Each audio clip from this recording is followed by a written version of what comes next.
A series of single flux measurements taken by a logging device will not accurately determine porosity because of variables like mud cake thickness, mud weight, mud composition, and bore wall irregularities, but the general form of the curve remains the same even though its position on the neutron flux graph changes.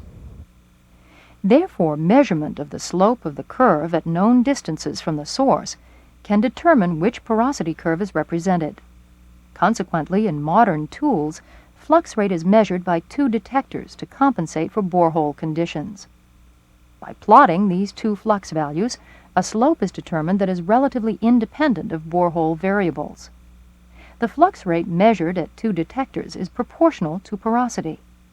Corrections must be made when gas is present in the pore spaces because of the lower density of hydrogen atoms. Likewise, shale with water in its structure results in a high thermal flux rate and a corresponding high porosity value. In general, neutron tools need to be corrected for environmental effects, such as hole size and salinity. Chlorine, too, has a very efficient thermal neutron capture capability, which results in false high porosity measurements.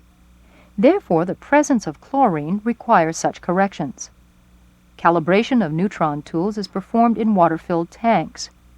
The ratio of detector count rates can be computed and recorded for later well site sensitivity adjustment. At the well site, a field calibrator is utilized to reproduce the periodic monthly calibration value. As with all other tools we've discussed, these calibration records become a permanent part of the survey.